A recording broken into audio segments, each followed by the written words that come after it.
एक और डाउट आया था मेरे पास यहाँ पर solution of 1D harmonic oscillator का हैमिल्टन जैकोबी मेथड यूज़ करके। तो 1D हार्मोनिक ऑक्सीलेटर का हम लोग नॉर्मल लैग्रांजियन से भी देख लिए हैं, उसके अलावा हम लोग कैनोनिकल ट्रांसफॉर्मेशन से देख लिए हैं, हैमिल्टन जैकोबी से नहीं देखे हैं, इसको भी देख लेते हैं।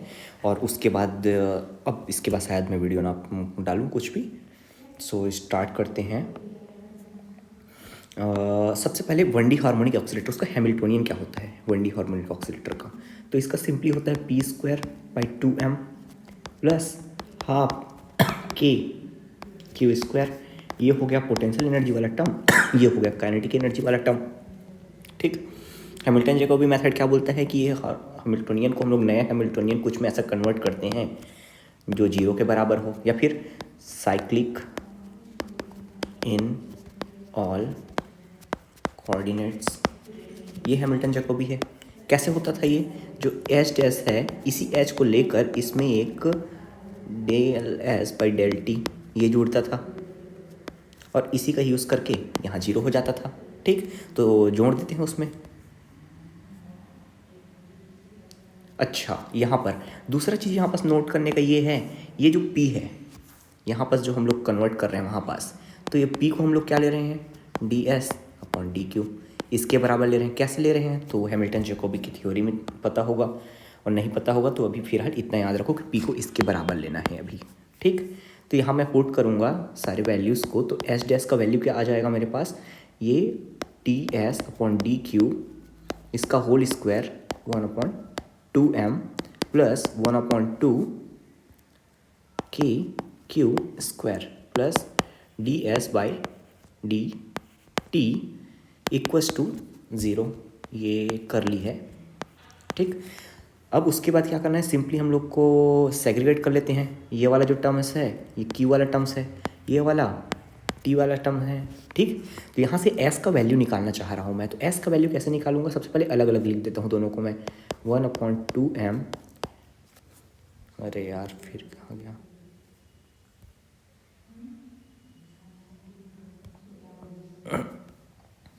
1/2m और यहाँ पास ds/dq इसका square plus 1/2 kq² equals to minus ds/dt। इसी को ही मैं बराबर ले लेता हूँ कुछ नया चीज़ अल्फ़ा के बराबर। ठीक, अल्फ़ा के बराबर अल्फ़ा को मैंने सिंपली सपोज किया है। उसके बाद मैं क्या करूँगा, उसके बाद मैं इसको सॉल्व करूँगा। यहाँ से मेरे को s का एक वैल्यू आ सकता है, s का एक वैल्यू यहाँ से आ सकता है, s का एक वैल्यू यहाँ पर से आ सकता है, और इन दोनों का ही कुछ लीनियर कॉम्बिनेशन इसका एग्जैक्ट सॉल्यूशन होगा। ठीक, तो उसको सॉल्व करके देखते हैं। पहले वाला ये वाला पार्ट को करके देखते हैं, ये वाले पार्ट को पहले सॉल्व करके देखते हैं। तो यहाँ पर मैं सॉल्व करके देखूँगा तो सबसे पहले ds/dq का स्क्वायर 1/2m है, तो ये अल्फ़ा माइनस हाफ kq² इधर ले गया हूँ। दूसरा चीज़ क्या करना है, मेरे को ये जो 2m है उसको भी उस साइड ले जाना है, तो इसको भी ले जा ही लेता हूँ इधर, 2m को इधर टाइम्स 2m। ठीक, और उसके बाद फिर क्या करना है, ये जो स्क्वायर है उसको भी मेरे को हटाना है, तो स्क्वायर हटेगा तो क्या होगा, ऐसे होगा। उसके बाद क्या करना है, उसके बाद भी ये जो है ये वाले पार्ट को भी मेरे को कन्वर्ट करना होगा नॉर्मल पार्ट में। तो सिंपली क्या होगा, ये जो है कॉपी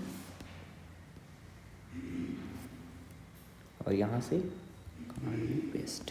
ठीक, तो यहाँ पर से पेस्ट कर लिया हूँ सिंपली, इसको बार बार लिखने से बेटर है। तो यहाँ पर जो होगा, तो यहाँ पास जो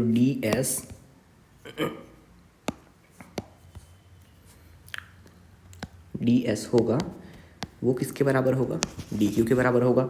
और इसका इंटीग्रेट करेंगे, इसका इंटीग्रेशन होल s आएगा, s1 कुछ वैल्यू होगा। ठीक, और उसके बाद सेकंड ये वाला टर्म से आएगा, यहाँ पर से आएगा, सेकंड हमारा यहाँ पर से आएगा एक s का वैल्यू, तो यहाँ पर से क्या आएगा ds/dt equals to minus alpha, मतलब कि s का वैल्यू क्या आएगा -αt प्लस कुछ कांस्टेंट, यहाँ पर भी कुछ कांस्टेंट k1 लिख लेता हूँ, इसको मैं k2 बोल देता हूँ। ठीक, उसके आगे अब क्या होगा कि मेरे पास यहाँ s2 का वैल्यू आया है, एक वैल्यू s का ये आया है, एक वैल्यू s का ये आया है।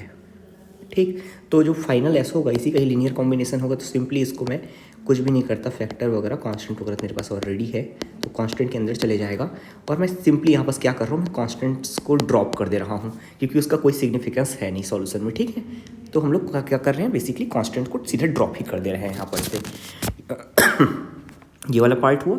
ये वाले पार्ट के बाद माइनस अल्फा टी और कांस्टेंट को मैंने फाइनली ड्रॉप ही कर दिया है। अब इसके बाद क्या करूँगा, यहाँ पास मेरे अगर फाइनल एस का वैल्यू आ गया तो यहाँ से मैं देखता हूँ कि यहाँ पास मेरे पास ये अल्फ़ा है, ठीक, यहाँ पास अल्फ़ा है, तो इसको ही मैं अल्फ़ा को ही डिफाइन कर लेता हूँ नए वाले कोऑर्डिनेट सिस्टम में, कैपिटल पी, इसी को मैं बोल देता हूँ generalised momentum in new coordinate, ठीक।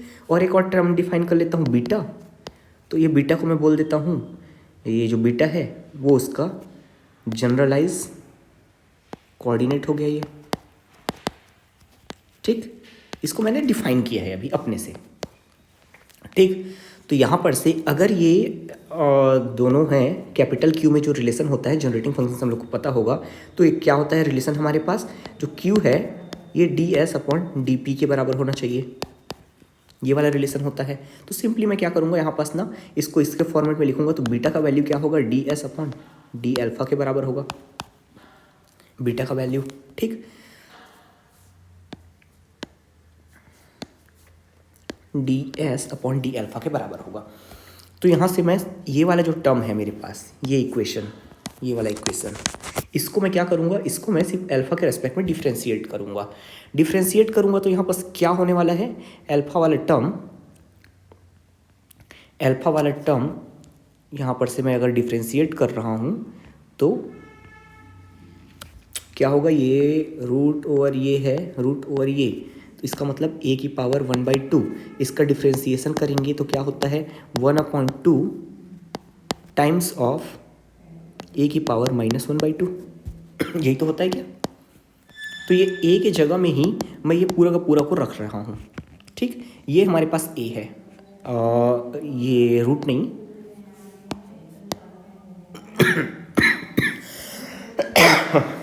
ये नहीं, इसके अंदर जो भी चीज़ है ये पूरा, ये हमारा a है, ठीक। तो यही मैं करूँगा तो सिंपली क्या होगा, ये पूरा एक ही तरीके से काम करेगा, आगे का कांस्टेंट है तो कुछ भी ऐसा नहीं होने वाला। तो यहाँ पर सिंपली एस का वैल्यू, यहाँ पास मेरे पास बीटा का वैल्यू आ जाएगा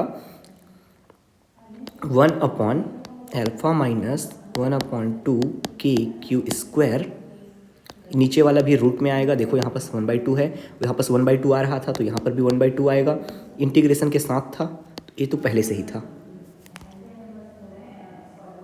डी क्यू, यहाँ पास डी क्यू नहीं लिखा हूँ यार मैं, डी क्यू और इंटीग्रेशन अभी तक यहाँ तक पूरा इंटीग्रेशन के साथ आया था ना, ठीक।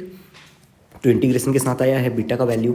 अब उसके बाद सेकंड टर्म क्या है, alpha T minus alpha T, मतलब यहाँ पास माइनस टी आ गया, ये हमारे पास बीटा का वैल्यू आया, ठीक। दूसरा ये है कि ये क्यू के साथ भी इंटीग्रेशन है तो क्यू के साथ भी कर लेते हैं। अच्छा, यहाँ पर एक और चीज़ मैंने, ये 2m वाला टर्म है जो, ठीक, वो तो कांस्टेंट है, इसको मैं बाहर निकाल सकता हूँ, तो सिंपली मैंने बाहर निकाल लिया, रूट ओवर 2m मैंने बाहर निकाल लिया, ठीक। कांस्टेंट है, उसका इम्पैक्ट नहीं पड़ने वाला इक्वेशन में, तो इसको मैंने बाहर निकाल लिया है। अब यहाँ पर मैं क्या करता हूँ कि यहाँ पर से इसको थोड़ा सा नीट एंड क्लीन फॉर्मेट में लिखते हैं। बीटा का वैल्यू सबसे पहले ये रूट ओवर 2m है, तो यहाँ पर से root over 2m divide by, इसको भी 2 × 2 लिख देता हूँ, अंदर ले जा लिया रूट के, और यहाँ से अल्फ़ा को भी मैं बाहर ले लेता हूँ, यहाँ से अल्फ़ा को बाहर ले लेता हूँ, क्यों, क्योंकि मेरे को इसको इंटीग्रेट करना है और मेरे को दिख रहा है कि साइन इनवर्स का ऑलरेडी जैसे साइन इनवर्स वाले फॉर्मेट में है, तो यहाँ पर अल्फ़ा बाहर गया है तो यहाँ पर 1 हो गया, यहाँ पर अल्फ़ा नहीं है तो यहाँ पर मेरे को अल्फ़ा से डिवाइड करना होगा, ठीक। और ये क्यू स्क्वायर, और स्क्वायर वाले फॉर्मेट में ही होता है तो मेरे को इसको अंडर रूट लगाना होगा और इसका ही स्क्वायर कर दूंगा, ठीक। तो अब मेरे पास जो ये आया हुआ है, मेरे पास अभी जो ये आया हुआ है, ये फाइनली मेरे पास स्क्वायर के फॉर्मेट में है, ठीक। ये स्क्वायर के फॉर्मेट में है और ये अंडर रूट है यहाँ पास भी, ठीक। और उसके बाद क्या है, -t, तो यहाँ पास पहले से ही है। तो ये वाले फॉर्मेट में है। और इसका सॉल्यूशन क्या होता है, इसका सॉल्यूशन होता है सिंपली साइन इनवर्स जो भी है उसका, और उसका जो भी कांस्टेंट है उसको डिवाइड करेंगे। तो सबसे पहले डिवाइड कर लेते हैं कांस्टेंट को। तो यहाँ पास हो गया 1/√k/2 ये हो गया। और यहाँ पास से sign inverse k/2 times Q, और यहाँ पास ये इसका अंडर रूट, और यहाँ पास -t। ठीक, और यहाँ पर से जो अंडर रूट के बाहर में भी था 2m 2 टाइम्स अल्फ़ा, तो यहाँ से 2 से कट गया, 2 से 2 कट गया, बचा क्या, √m/k, √m/k यहाँ से बच गया, बीटा इसके पहले था। और उसके बाद फिर यहाँ पर से क्या बचा मेरे पास, sine inverse √k/2 q -t। तो ये मेरे पास बीटा का इक्वेशन आया है। और उसके बाद मैं बीटा का इक्वेशन आ गया है, तो यहाँ पर से अच्छा यहाँ पर बीटा क्या है, ये चीज़ नोटिस करना है। यहाँ पर ये बीटा क्या है, ये बीटा है कैपिटल Q। ठीक, नया वाला कोऑर्डिनेट सिस्टम में जो ट्रांसफॉर्मेशन के बाद जो कोऑर्डिनेट है वो स्मॉल q क्या है, जो हमारा ओरिजिनल कोऑर्डिनेट है वो। तो हम लोग को ओरिजिनल के फॉर्मेट में चाहिए, हमको स्मॉल p स्मॉल q ये टर्म्स में चाहिए सॉल्यूशन। तो हम लोग क्या करते हैं, इसको इधर ट्रांसफ़र कर लेते हैं। तो यहाँ से सबसे पहले ट्रांसफ़र कैसे करूँगा, ये बीटा है तो यहाँ पर से +t कर दिया, ये इधर आ जाएगा t। ठीक, पहला चीज़ ये हुआ। अच्छा, दूसरा चीज़ क्या होगा कि यहाँ पर ये साइन इनवर्स है। ठीक, यहाँ पर ये साइन इनवर्स है, तो इधर आकर क्या होगा ये, अच्छा ये भी नहीं यार, यहाँ पर हुआ पहले बात, इधर आया, उसके बाद ये वाला टर्म बच गया, उसका कुछ कॉफिशिएंट, तो इधर आके क्या होगा, ये √k/m हो गया। ठीक, तीसरा चीज़ क्या है, साइन इनवर्स है तो इधर आकर साइन हो जाएगा ये। ठीक, और उसके बाद क्या है कि साइन के अंदर भी ये सारा टर्म है, तो ये वाला टर्म क्या हो गया, ये वाला टर्म यहाँ पास अपोजिट आ जाएगा, 2α/k ऐसा आ जाएगा। ठीक, और एक इसके बराबर होगा, q के बराबर होगा। सिंपली क्या किया, t को इधर से यहाँ पास में प्रोसेस क्या किया, इसको इधर ले गया पहले। तो दूसरा चीज़ ये है, अब उसके बाद ये पूरा बचा है, तो यहाँ पास ये इसका कांस्टेंट है, तो कांस्टेंट को इधर ले गया मैं, उल्टा हो गया ये k/m। ठीक, उसके बाद साइन को उधर ले गया, तो साइन का साइन बन गया, साइन इनवर्स साइन बन गया। अब उसके बाद क्या होगा, उसके बाद ये टर्म बस बचा है, q के साथ ये वाला टर्म है, तो इधर जा गया तो उल्टा हो गया। ठीक, तो हमारे पास q का इक्वेशन आ गया है। q का क्या होगा, हमारे पास ये एक इक्वेशन आ चुका है, q क्या होगा। अच्छा, इसको भी और भी ओमेगा के टर्म में अगर मैं लिखना चाहूँ तो ओमेगा क्या होता है, √k/m, तो फिर k का वैल्यू क्या हो गया, ω²m। ठीक है ना, तो यहाँ पर मैं क्या करूँगा, इसको मैं 2α/m ω² √sin of omega beta +t ऐसे लिख सकता हूँ मैं। ठीक, ये वाला फॉर्मेट आ गया q का। उसके बाद इसके बाद मैं क्या करूँगा, यहाँ पास अच्छा ये अब यहाँ पास ये भी ऑब्जर्व करने का है कि यहाँ पास भी बीटा है। बीटा क्या है, कैपिटल Q। नया वाला कोऑर्डिनेट का हमको तो सॉल्यूशन चाहिए, और नया वाला हमको पता नहीं हो, तो सॉल्यूशन करने के लिए लिए हैं, तो इसके लिए भी कुछ ना कुछ हम लोग को इसको फिगर आउट करना होगा। ठीक, और जो स्मॉल p है, स्मॉल p उसका बात करके देखते हैं पहले। जो स्मॉल p है वो क्या है, तो याद होगा ओरिजिनली हम लोग क्या लिए हैं, ds/dq, यही लिए थे क्या स्मॉल p को। ठीक, तो स्मॉल p यहाँ से लिए हैं, तो स्मॉल p का वैल्यू यहाँ से कैलकुलेट कर लेते हैं, ds/dq। यहाँ से देखते हैं हम लोग ds/dq, तो s का वैल्यू पहले ले लेते हैं। s का वैल्यू कहाँ है, s ये है। अब इसको अगर मैं ये पूरे इक्वेशन को हम लोग अगर, ठीक, ये पूरे इक्वेशन को अगर मैं डिफ्रेंशिएट करूं q के रेस्पेक्ट में, तो यहाँ पर दो टर्म्स हैं। एक ये टर्म है जो कि q का फंक्शन ही नहीं है, मतलब ये कुछ होएगा ही नहीं यहाँ पास। दूसरा ये q का फंक्शन है और ये dq इसका इंटीग्रल है। तो सिंपली डिफ्रेंशिएशन क्या होता है, इंटीग्रेशन का उल्टा। तो सेम टू सेम टर्म आ जाएगा। फिर उसके बाद alpha minus half k³ 2m क्या होगा, ये p alpha minus half k³ times 2m, और ये अंडर रूट, यही आएगा p।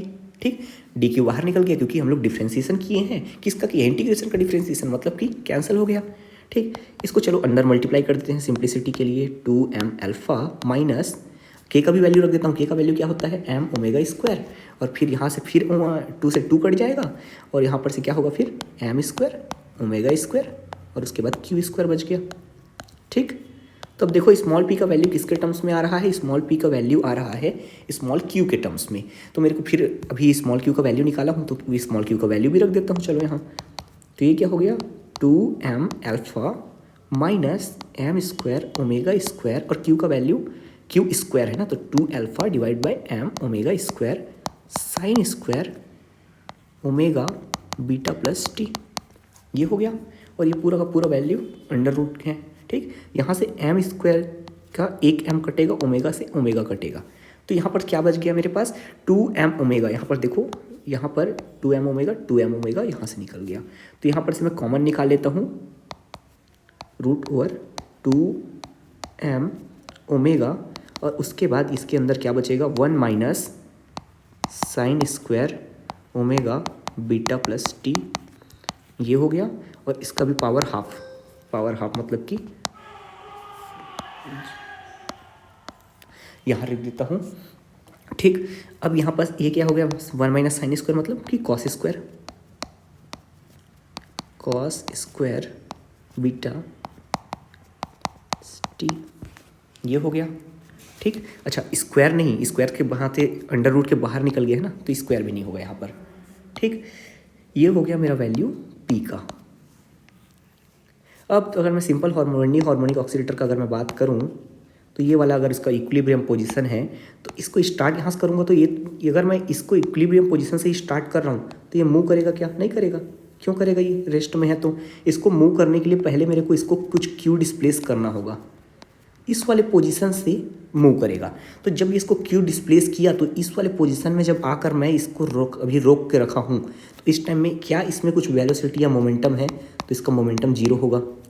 और इसका पोजीशन क्या होगा, जो मैक्सिमम पोजीशन जो डिस्प्लेसमेंट मैंने क्यू नॉट दिया है वो उसका डिस्प्लेसमेंट होगा। तो ये वाला कंडीशन हम लोग यूज़ करते हैं यहाँ पर ये बीटा का वैल्यू फाइंड आउट करने के लिए। बीटा मतलब कि नए वाले कोऑर्डिनेट में क्यू का वैल्यू। ठीक, तो यहाँ पर से पी जो है रूट ओवर 2m ओमेगा और उसके बाद cos of omega beta plus T, इसका वैल्यू 0 के बराबर होना चाहिए। 0 के बराबर मतलब कि यहाँ पास cos of omega beta plus t ये 0 के बराबर होना चाहिए। और ये अगर 0 के बराबर है मतलब कि क्या है कि ये जो है 0 के बराबर कब होता है, कॉस π/2 में 0 के बराबर होता है। हाँ, कॉस π/2 में 0 के बराबर होता है, मतलब कि ओमेगा बीटा प्लस टी। अच्छा एक चीज़ और, यहाँ पर हम लोग क्या बात कर रहे हैं कि हम लोग यहाँ पर से छोड़ रहे हैं मतलब यहाँ पर टी भी ज़ीरो है। स्टार्टिंग टाइम का बात कर रहे हैं तो यहाँ से टी ज़ीरो हो जाना चाहिए, यहाँ से टी ज़ीरो हो जाना चाहिए, यहाँ से टी ज़ीरो हो जाना चाहिए। तो अल्टीमेटली इक्वेशन को कैसे लिखूँगा मैं, सिर्फ क्या बचेगा यहाँ पर ओमेगा बीटा। क्यों, क्योंकि हम लोग अभी इनिशियल कंडीशन की बात कर रहे हैं, यहाँ पर जस्ट हम लोग खींच के रखे हुए हैं, तो अभी तो टाइम चालू नहीं हुआ है, चालू जस्ट 0। तो इसको हम लोग π/2 के बराबर रख देते हैं। तो यहाँ पर से मेरे पास बीटा का वैल्यू क्या आ रहा है, बीटा का वैल्यू आ रहा है π/2 ओमेगा, या फिर ओमेगा बीटा का वैल्यू π/2। तो ये जो मोमेंटम वाला है रिलेशन, इसको मैं और कैसे लिख सकता हूँ, मोमेंटम वाला रिलेशन से निकाला हूँ तो पोजीशन वाला जो रिलेशन है मेरे पास क्यू का रिलेशन जो निकाला था मैं, क्या निकाला था क्यू का रिलेशन,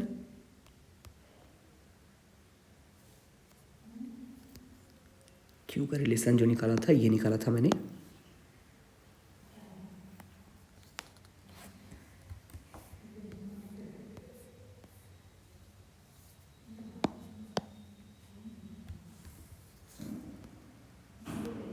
ये मैंने क्यू का रिलेशन निकाला था। ओ सॉरी, नहीं हुआ ये कॉपी।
अरे यार इतना देर में तो लिख डालता मैं,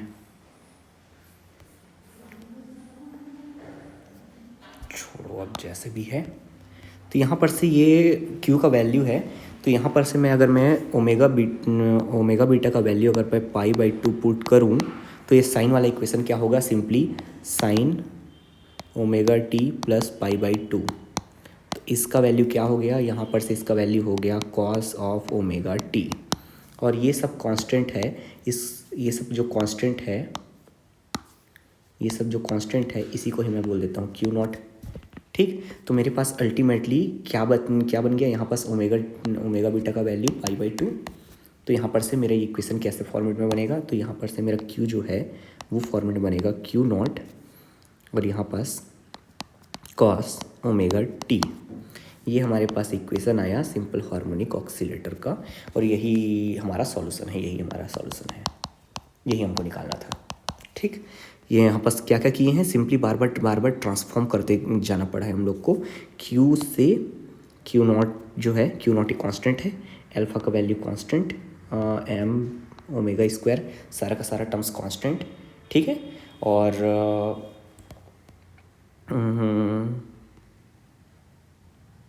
अल्फा को रिड्यूस करना है कहीं पर,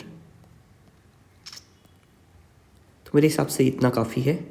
अल्फ़ा का वैल्यू रिड्यूस नहीं करते स्टैंडर्ड इक्वेशन में। ओके इतना काफ़ी है, मैं देख लेता हूँ अल्फ़ा का वैल्यू।